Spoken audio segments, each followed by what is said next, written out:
going to do another video here on, well, this one will be about doing soil samples to figure out what kind of percentage of sand, loam, clay, the different types of soils that make up what you actually have in your ground. So I dug this jar up of soil just outside of my garden, about 30 feet. And we're going to do another soil sample that's right in here in my garden.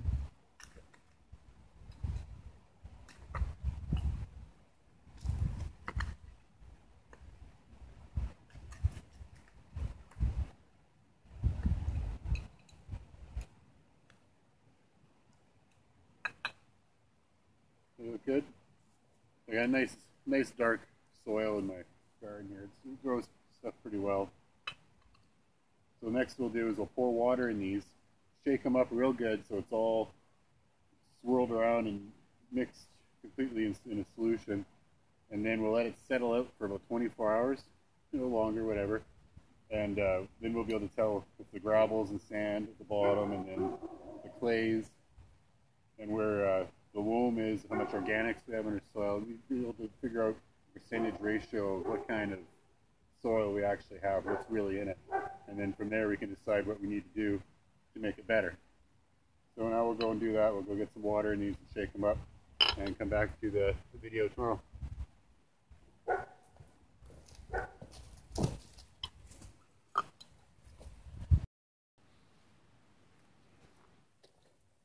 So now I got some water in my jars. I'm just going to give them a good shake. Make sure all that stuff gets all mixed up in there good.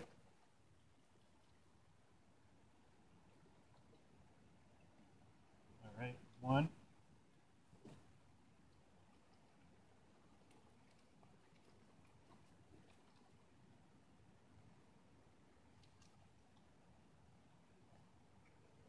There's another. So they all got mixed up pretty good. My one sample that's out by my outside of the garden, there I see all the sand that's dropped out. It's real heavy soil, a lot of rock, sand, gravel. So you can tell it's a poor soil. But we'll come back to it tomorrow, drain off the water and measure it and see what it looks like for silts and clays and such. We'll get back to it then.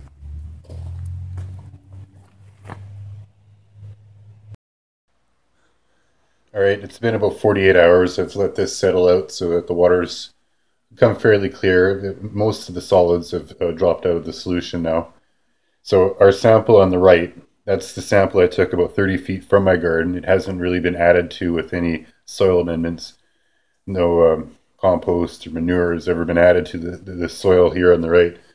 And you can see it's basically glacial till around here. And you can see all the heavier stuff is settled to the bottom. It's all sand.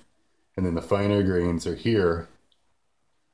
So of this sample, I'd say half of it, about 50%, is just sand and very, very small pebbles.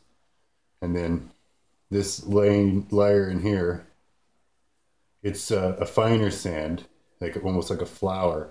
And then this top, maybe 25 to 30% here, this is all silt, really fine. It'll actually turn into like a clay.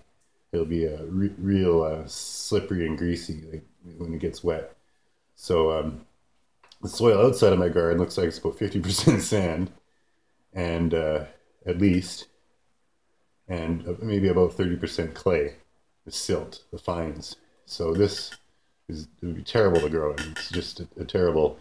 The organic layer on the top, some sticks that are floating still, and some of this stuff here. There's very little organics. There's very little nutrients in this soil.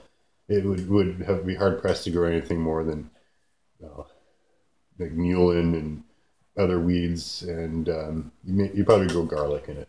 That's about it. So on our left here, this is the soil out of my garden. Still dark.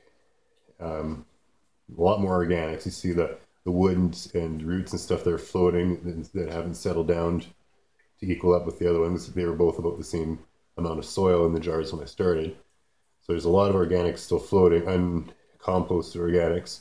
And then down here, this piece here, maybe 10% of it all, maybe even 20, That's like organics that have been composted and are starting to rot, and it's all settled out. And then from here to here, it's all fine silts. There'll be there in here. There'll be some loam, and then it's just sort of like fine decomposed composted matter. And then the bottom here, it's hard to see because it's so dark. There's some sand in here, but it's mixed in with a lot more of the silts. So I'd say this is probably maybe 20% sand, or maybe even less, and probably good 30% clay in here, and then the top loam and organics. Maybe another 25% or whatever it adds up to here, and 25% or less sand, 20% sand, 20 or so percent organics, maybe even as much as 60% clay and fine silts.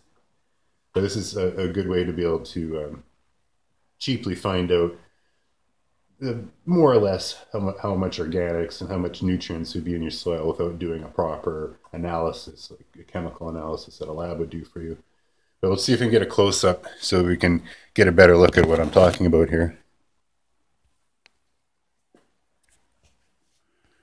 Try to do it without the focus going out on me. So up here we got the finest stuff to about there, and then there's some of the finer sand, the more of the flour sand, and then down at the bottom it's the coarser stuff. From about here down it's all just straight sand. Now this one's so dark, my soil's just black in my garden, and with the glare it's difficult to see what exactly I have, but you can see from about here down it's sand mixed with the heavier soils, and it's really hard to tell the difference where the loam and the organics stop and where the silts and the clays start. But you can tell just by comparison between poor sandy ground and my garden that the garden, like that, where the soil come from that I made my garden, was a good choice for a garden. And this is how I went about deciding where the best part of my place to put a garden was.